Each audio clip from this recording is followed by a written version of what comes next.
Beberapa hari terakhir, IHSG mulai merambat naik dari level 6.600 ke level 6.700. Walau kenaikan belum sekencang bursa-bursa di luar, para pelaku pasar menjadi lebih optimistis dengan kondisi saat ini. Apakah keadaan ini akan terus berangsur membaik? Sektor-sektor apa saja yang masih berpeluang naik di bursa kita? Berikut analisis dari Hanif Mantik, Chief Marketing Officer Star Asset Management. Ya, memang kalau di luar udah mulai rebound ya, market di luar, market di Amerika, di Eropa, di mana-mana. Ini yang masih belum rebound nih market Asia nih. Hang Seng juga belum rebound, kita juga belum rebound. Kita kan indeks kita nggak kemana-mana ya, di 6.700 lah, sama lah kayak penutupan akhir tahun kemarin kan di level seginian juga ya gitu. Namun kalau kita ngelihat sektor, di sana itu yang rebound sektor teknologi. Di kita sektor teknologi masih belum rebound, masih minus gitu. Nah kedepannya gimana ya, kita juga percaya kedepannya sektor teknologi akan rebound ya, karena gimana-gimana kan future ekonomi itu adanya di teknologi gitu. Nah kalau yang sektornya lain itu ada pergeseran dari sektor export oriented ke domestic oriented. Jadi kalau dulu kan CPO, tambang, minyak, gas itu kan bagus ya, nikel gitu. Nah kalau sekarang udah geser tuh. Sekarang udah gesernya ke domestik, ke consumer. Consumer good, retail ya gitu. Bahkan kalau kita lihat kan Astra, gue baca beritanya tadi pagi dia mau invest di sektor consumer good tuh. Gitu. Jadi memang sekarang orang udah mulai ngelihat Indonesia ke domestik lagi nih.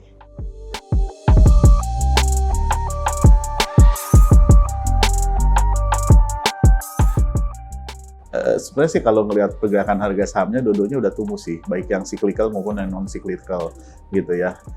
Otomotif juga udah mulai tumbuh, terus retail juga udah mulai kelihatan ada tumbuh ya gitu. Nah yang consumer good juga tumbuh, cuman memang tumbuhnya itu tumbuh yang low level lah, masih single digit gitu, jadi nggak kelihatan, bukan yang tumbuh di atas 10% gitu, enggak gitu. Tapi itu better daripada sektor komoditas yang meluncur bebas gitu ya. Kalau tuh tahun lalu kan komoditas kan kalau naik kenceng kan gitu kan, turun kenceng gitu kan. Tapi kalau yang si domestik ini dia pelan aja gitu. Jadi berasanya memang tumbuh tapi nggak berasa terlalu tumbuh gitu ya. Drivennya apa? Drivennya itu mudah-mudahan ke depan interest rate itu udah mulai turun karena inflasi udah mulai turun. Jadi hopefully makin ke depan dia makin bagus gitu.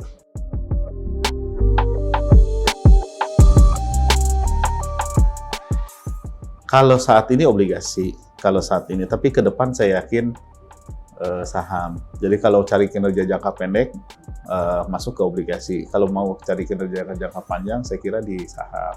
Karena gini, obligasi pemerintah kita kan sekarang ini yang 10 tahun itu levelnya sekitar 6,5%-an ya. Kita harapin juga bisa turun sih sampai level 6% gitu kan ya.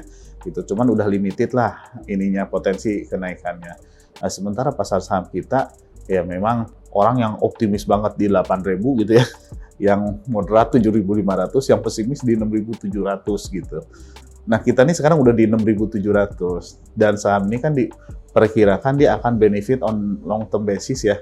Karena pemilu dan segalanya macam periode pertama gitu. Untuk 5 tahun ke depan dia akan saya yakin naik ya.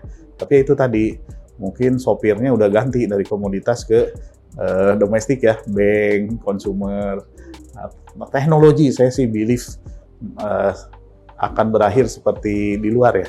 Karena kan di luar teknologi udah mulai rebound nih, kita belum rebound nih teknologinya gitu. Teknologi itu kan sebenarnya tuh mempermudah ya.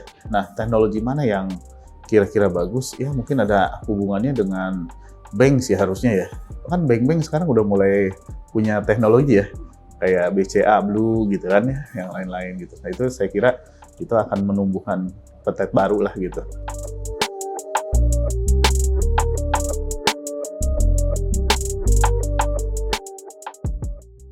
Kalau sinyal ya, sinyal interest rate itu terakhir sih tetap akan dinaikin ya sama Fed Fund ya. Sekarang kan Fed Fund di 5.25, BI rate kita di 5.75. gitu. Ya, itu tipis banget sih bedanya 50 basis gitu. Nah, ada kemungkinan si Fed Fund tuh bisa sampai 575 juga. Nah, kalau itu kejadian kayaknya BI juga ngalah ke 6% kayaknya ya, biar ada tetap selisih gitu. Dan itu mungkin stay sampai akhir tahun ini. Kalaupun ada mulai penurunan atau ya sedikit gitu, itu baru mungkin tahun depan. Karena Amerika targetnya benar-benar ke inflasi sih dia lihat sih. Meskipun inflasinya udah easing, udah turun, tapi dia tetap pengen inflasinya benar-benar turun.